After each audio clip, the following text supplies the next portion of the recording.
요한복음 13장입니다. 요한복음 13장 20절 한 절 보시겠습니다.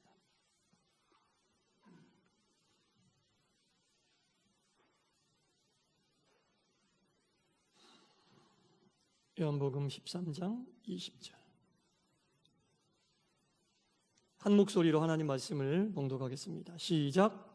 내가 진실로 진실로 너희에게 이르노니 내가 보낸 자를 영접하는 자는 나를 영접하는 것이요 나를 영접하는 자는 나를 보내신 이를 영접하는 것이니라.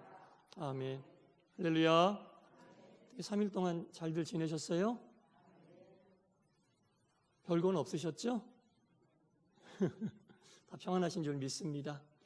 한 주일의 가운데 날인 수요일 날 우리에게 예배가 허락된 이유는 전반부 3일을 정리하고 후반부 3일 동안 거룩한 주일을 준비하라 라는 하나님의 말씀이고 뜻인 줄 압니다. 그래서 오늘 예배를 드림으로 우리가 거룩한 주일을 미리 준비하는 귀한 시간 되시기를 간절히 축원합니다. 한 교우분이 얼마 전에 저한테 문자를 주셨어요. 문자를 주셨는데 이제 큐티를 하시다가 이제 궁금한 게 생겨서 저한테 문자를 주셔서 제가 거기에 대해서 찾아보고 이제 전화 통화로 그 궁금증을 해소해 드린 적이 있습니다. 욥에 관한 얘기였거든요. 욥에 관한 얘기였는데 욥이 의인이었는데 하나님에게 고통을 당했잖아요. 하나님께서 고난을 욥에게 주셨잖아요.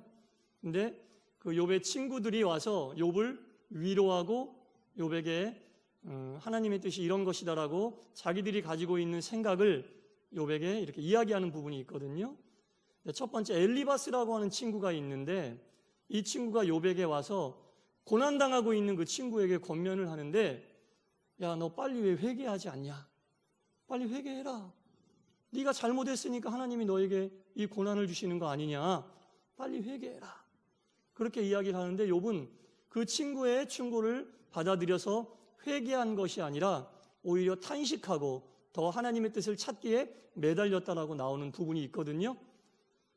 잘못을 했으면 회개를 하고 용서를 구해야 될 텐데 친구의 권면에도 회개하지 않는 이 욥의 태도가 정당한 것인가? 라는 그런 물음이었습니다. 근데 이 상황을 보면 이 친구는, 이 엘리바스라고 하는 친구는 어떤 오류에 빠져 있어요. 욥이 고난당하고 있었던 그 모습을 보면서 하나님께서 주시는 고난은 죄를 지은 죄인에게만 임한다고 생각하고 있었던 거죠. 그래서 욥이 당하는 고난은 욥이 죄를 지었기 때문에 하나님께 의롭지 않은 행동을 했기 때문에 욥이 지금 고난을 당하고 있다고 생각하고 있었습니다. 여러분, 이 하나님이 주시는 고난이라고 하는 것은 죄인들에게만 오는 것이 아닙니다. 의인에게도 고난이 주어지고 그 의인의 신앙을 더욱 견고히 하기 위하여 의인에게도 고난을 주십니다. 욥은 자기 자신이 죄인이 아니기 때문에 하나님께 나는 회개할 게 없어 이런 마음을 가진 사람이 아니었어요. 욥기서 9장 2절에 보면 욥이 이렇게 고백을 하고 있습니다. 인생이 어찌 하나님 앞에서 의로우랴. 자기 자신이 죄인이란 걸 알고 있거든요. 그러나 욥은 죄에 의한 결과로 고난이 나에게 왔다라고만은 생각하지 않았어요. 항상 고난이 온다고 해서 여러분 죄의식에 사로잡힐 필요는 없습니다. 하나님께서는 의인에게도 고난을 주시고 그 고난을 통하여 더 귀한 열매 맺기 위해 하나님이 고난을 주시기도 한다는 겁니다. 그래서 우리가 죄인인 것은 맞고 죄인이란 사실을 잊지 않고 하나님께 늘 낮고 겸손한 자세로 다가가야 하지만 우리가 살면서 겪는 어떤 고난들이 다 죄에 의한 결과다. 그래서 죄의식에 사로잡혀서 신앙생활하지 않으셔야 됩니다. 우리 하나님은 사랑의 하나님이시고 나를 더 바로 세우시고 더 견고한 믿음 갖기를 원하시는 분이 우리 하나님이시기 때문에 항상 우리 하나님은 사랑의 하나님이고 우리를 더욱더 바로 세워주시는 하나님이심을 잊지 마시기 바랍니다. 그래서 함께 나누고 싶어서 제가 설교 전에 잠깐 말씀드렸습니다. 네 사람의 신앙인이 배를 타고 여행을 가는데 풍랑이 이는 거예요. 풍랑이 일자 이 네 사람의 신앙인은 처음에는 이러다 말겠지 했는데 풍랑이 점점점 심해지자 하나님께 무릎을 꿇고 기도하기 시작했습니다. 하나님, 이 풍랑을 잠잠케 하여 주시옵소서. 계속 기도를 하는데 오히려 풍랑이 심해지자 더 크게 기도하다가 어느 정도까지 가니까 이 네 사람이 약속이나 한 듯이 기도의 소리가 딱 줄어버리는 거예요. 그리고 속으로 기도하는 거예요. 뭐라고 기도했냐면은, 주여, 나머지 세 사람은 몰라도 나만이라도 좀 살게 해주세요. 나는 이런 상황, 이런 조건이 있으니까 나는 좀 살게 해주세요. 이렇게 기도를 했다는 거죠. 처음에 풍랑이 어느 정도 약했을 때는 모두 다 살기를 원하는 기도를 했겠죠. 그리고 속히 풍랑이 잠잠해지기를 원하는 기도를 했을 텐데, 이제 정말 생명을 위협할 정도로 파도가 치고 배가 뒤집힐 정도가 되니까 겉으로는 못하고 속으로 나만이라도 좀 살게 해주세요. 제발 나만이라도 살게 해주세요. 이런 기도를 했다는 겁니다. 이건요, 여러분, 그 크리스찬들이 살면서 부지불식간에 할 수 있는 어떤 이기적인 기도의 모습입니다. 여러분, 그런 상황이 오면 나만이라도 좀 살게 해달라고 그러면 하나님이 나만 살려주실까요? 생각해 볼 필요가 있는 문제죠. 이게 크리스찬이라고 하면서도 세상 사람들이 가지고 있는 그러한 마인드에서 못 벗어난 형태의 기도의 모습이에요. 세상 사람들이 가지고 있는 그 마인드에서 벗어나지 못한, 크리스찬이라고 하면은 세상적인 상식, 세상적인 사람들이 살아가는 방법을 뛰어넘는 방법, 그게 무슨 방법이에요? 하나님의 방법이잖아요. 제가 오늘 새벽에도 인간의 상식이 아닌 주님의 상식으로 사는 크리스찬에 대해서 설교했지만, 이런 기도는 세상에서는 통용돼요. 왜? 나머지 사람들보다는 내가 소중하잖아요. 그러니까 내가 살아야 되잖아요. 내가 살기 위해서 나만 살려달라고 하는 이 기도가 세상 사람들은 잘못됐다고 생각하지 않습니다. 어찌 보면 경쟁해야 살 수 있는 이 사회 속에서 내가 최우선으로 살고 내가 가장 많은 것을 갖고 내가 가장 높은 자리에 올라가야 됨을 원하는 이 기도는 세상 사람들이 볼 때는 어쩌면 당연한 기도다. 그러나 믿음의 사람들이 과연 이런 기도를 하는 것이 합당한 기도인가? 이 기도를 만약에 해서 나머지 세 사람은 잘못되고 나 혼자 살았다. 하나님, 제 기도 들어주셔서 감사합니다. 할렐루야, 기도 응답 감사합니다. 이렇게 생각하겠어요, 여러분? 만약에 내가 그 상황에서 나 혼자 삶을 그 기도를 통해 살아났다고 생각한다면 하나님께 감사하는 마음만 가질 수 있겠냐는 거죠. 오히려 마음이 무거울 겁니다. 그 결과로 내가 혼자 살았다는 것에 마음이 무겁고 양심의 무거운 통증을 느끼게 될 거라는 얘기입니다. 이 시대를 살고 있는 크리스찬은 주님께 택함받은 성도라고 이야기하잖아요. 우리가 우리 스스로를 거룩한 무리, 성도라고 이야기하는 것은 그 말 속에 이미 우리는 주님으로부터 택함받았다라는 뜻이 포함되어 있는데, 과연 주님으로부터 택함받은 자들이 이런 상황 속에서 이런 기도를 하는 게 합당하냐라는 거죠. 합당치 않다는 겁니다. 그 마음이 무겁고 나 혼자 살았다고 해서 기쁜 게 아니라 나머지 사람들을 생각할 때 양심의 통증을 느낀다는 것은 벌써 우리가 그리스도로부터 택함받은 사람이기 때문에 그런 마음이 든다는 겁니다.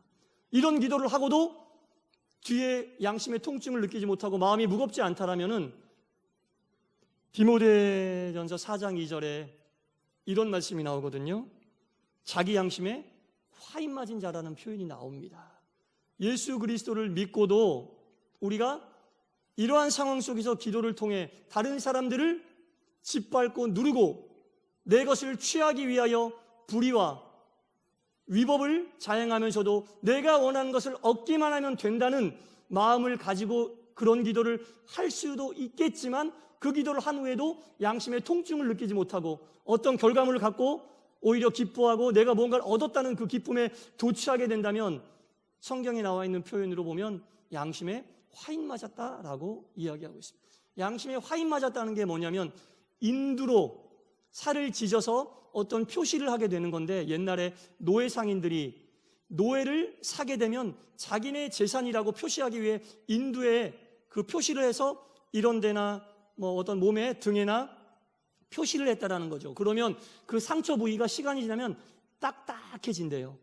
그래서 감각이 없어진다는 거죠. 양심에 화인을 맞았다는 것은 바로 그 화인 맞은 상처가 시간이 지나면서 딱딱해지는 것과 같이 크리스찬이 주님께 택함받은 자로서의 합당치 않은 삶의 모습을 살면서도 아무 감각을 느끼지 못할 때 양심에 화인 맞은 것처럼 그 양심이 감각이 무뎌지고 감각이 없어지는 거죠. 그래서 이런 상황 속에서 크리스찬들, 주님께 택함받은 자들이 이 일 이후에 양심의 통증을 느끼고 무거운 마음을 갖는다는 것은 오히려 우리가 주님께 회개할 기회가 있는 거고 크리스찬으로서의 최소한의 삶의 자세는 가지고 있다라는 겁니다.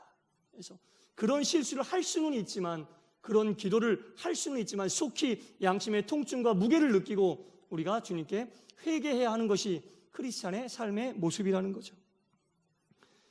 주님께 택함받은 자들에 대해서 말씀드렸는데 우리는 모두 주님께 택함받은 자들입니다. 할렐루야. 주님께 택함받은 자들이 어떤 자들인지 오늘 본문에 나와 있는 거죠. 제가 다시 한번 읽어볼게요. 내가 진실로 진실로 너희에게 이르노니 내가 보낸 자를 영접하는 자는 나를 영접하는 것이요 나를 영접하는 자는 나를 보내신 이를 영접하는 것이니라 라는 겁니다. 주님께 택함받은 그리스도인들은 어떤 자들이어야 하는가? 주님께서 오늘 말씀을 통해 규정해주고 있는 겁니다. 주님께 택함받은 여러분들은 어떤 자들인가를 주님께서 말씀을 통해 오늘 우리에게 규정해주고 있는 거죠. 한마디로 이야기하면 주님께 택함받은 자들은 영접하는 자인데 누구를 영접하는 것인가? 하나님을 영접하는 자입니다. 할렐루야. 하나님을 영접하는 자고, 하나님이 보내신 예수님을 영접하는 자고, 그리고 예수님이 보내신 자들을 영접하는 자다. 세 가지 영접하는 자가 주님께 택함받은 자라는 얘기입니다. 이 세 가지를 영접하는 자, 하나님을 영접하는 자가 주님께 택함받은 자고, 예수님을 영접하는 자가 주님께 택함받은 자고, 예수님이 보내신 자를 영접하는 자가 주님께 택함받은 자라는 거죠. 하나님과 예수님과 주님이 보내신 이를 택함받은 자들이라면 이 세상을 어떻게 살아야 할지 답은 나오는 겁니다. 하나님을 영접하는 일에, 예수님을 영접하는 일에는 우리 성도님들 열심을 가지고 잘하고 계시고 잘하시려고 노력을 하고 계십니다.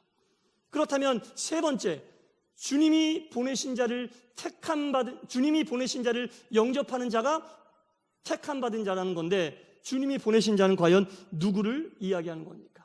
하나님을 영접하고 예수님을 영접하면 최선을 다하고 힘쓰고 있지만 예수님께서 보내신 자를 영접한다. 그렇다면 과연 예수님께서 보내신 자가 누구인가를 알아야지 우리가 영접할 수 있지 않겠습니까?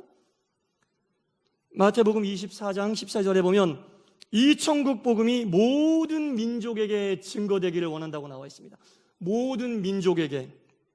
마태복음 28장 19절 이하에 보면 너희는 가서 모든 민족을 제자로 삼고, 또 모든 민족이 나옵니다.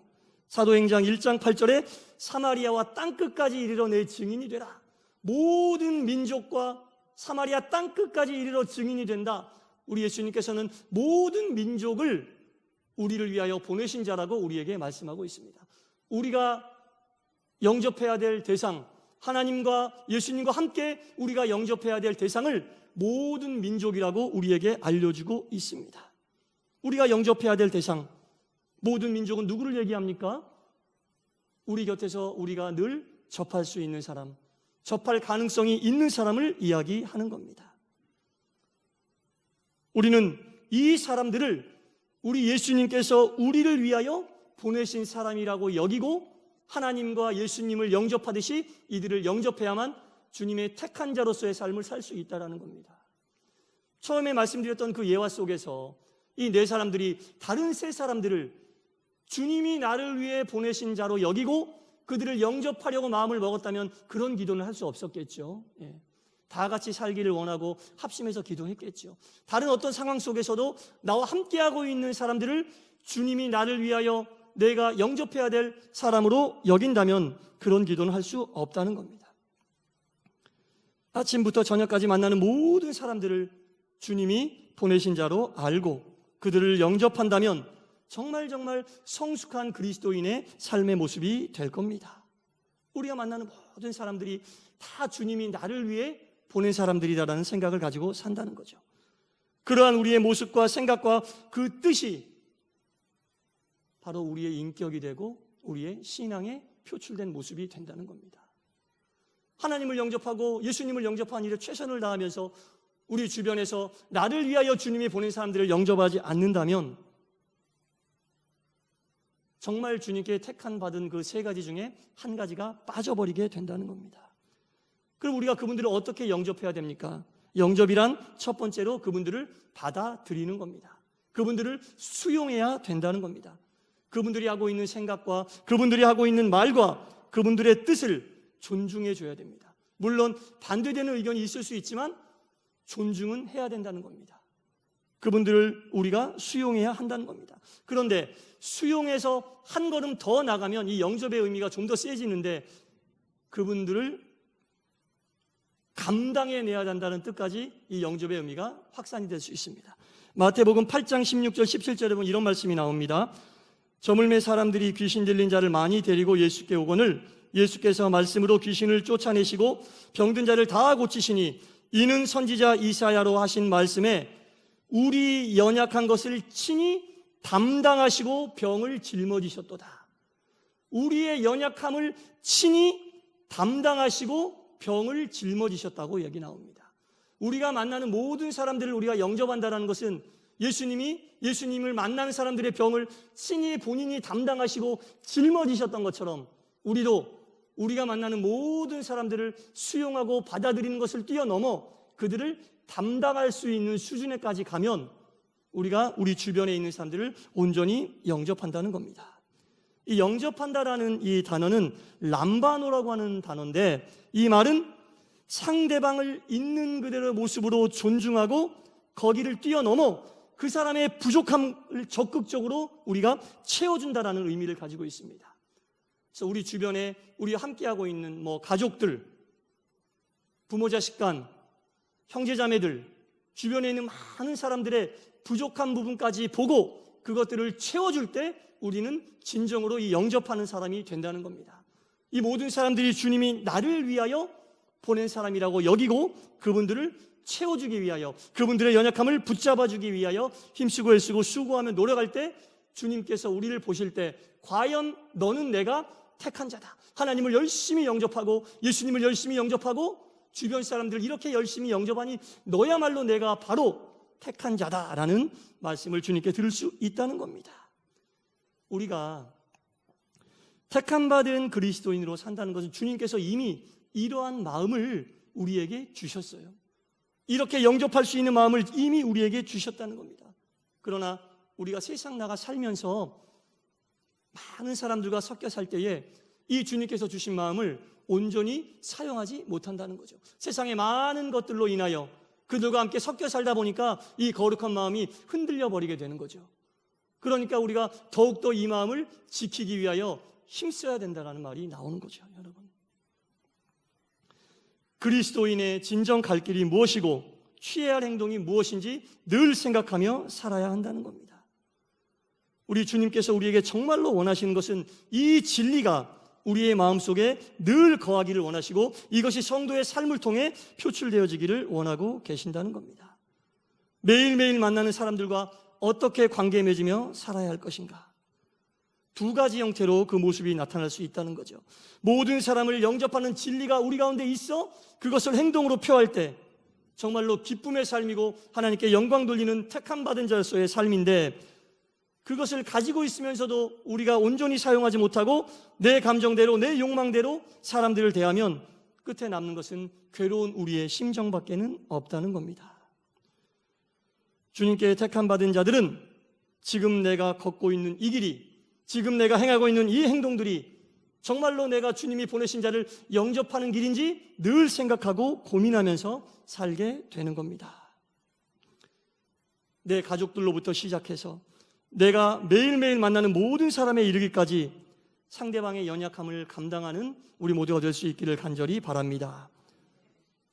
그분들을 위해 섬기고 영접하는 것이 주님께서 우리의 죄를 짊어지시고 우리의 질병을 짊어지시고 십자가에서 우리를 담당해 주셨던 예수님이 우리에게 보여주셨던 그 모습을 그대로 따라가는 겁니다. 예수님을 닮는다는 게 뭡니까? 우리가 정말 예수님처럼 십자가에 올라갈 수도 없는 일이고 예수님께서 보여주신 그 모습으로 우리가 우리의 주변 모두를 담당하게 되면 그 모습이 바로 우리가 주님이 보내신 사람들을 영접하게 된다는 겁니다. 어떤 한 의사 선생님이 계셨는데 삶 속에서 가장 귀찮을 때가 언제냐 이렇게 했더니 퇴근 시간 바로 직전에 오는 환자들, 퇴근해야 되는데 퇴근 시간 바로 직전에 오는 환자들이 찾아오면 너무 귀찮대요. 의사는 언제 오더라도 인수를 베풀어서 그 환자의 병을 낫게 해줘야 되는데 퇴근 시간에 직전에 오면 뭐 진료도 대충대충 하고 그렇게 했었다고 이야기를 하더라고요. 그러나 하나님 말씀을 깨닫고 난 이후에 내 주변에 나를 찾아오는 모든 사람들은 누구도 상관없이 다 예수님이 나를 위하여 보낸 사람이다라는 생각을 가지고 나서 그 이후부터는 퇴근 시간 이후에 내가 병원을 나가기 전까지 오는 모든 사람들을 정말 정성을 다해서 섬기고 더 진료를 열심히 해주고 환자를 따뜻하게 맞아줬다고 합니다. 자기를 위해 찾아오는 그 사람을 예수님으로 생각했던 거죠. 내가 귀찮고 힘들고 괴로울 때 찾아오는 사람이라 할지라도 그분들은 예수님이 나를 위하여 내가 영접해야 될 사람으로 보내신 분들입니다. 그래서 우리가 진정 택함 받은 자로서의 삶을 살기 위해서는 하나님을 온전히 영접하고 예수님 영접하는 일에 최선을 다하고 눈에 보이는 주변 사람들을 온전히 감당하고 그들의 연약함을 우리가 책임져 주면서 살 수 있다면 그것이야말로 정말 그리스도인으로서 표현할 수 있는 최고의 영접이고 사랑이 아닐까 싶습니다. 그러면서 우리의 신앙도 성숙하고 우리의 신앙의 향기도 더욱더 은혜롭게 퍼져나가게 된다는 겁니다. 사랑하는 성도 여러분, 옆에 있는 자들의 연약함을 담당해 주시기 바랍니다. 주님이 영접하라고 섬기라고 우리를 위해 보내주신 사람들입니다. 주님은 바로 그분들 속에 계십니다. 주님은 바로 그분들 속에 계신다는 거죠.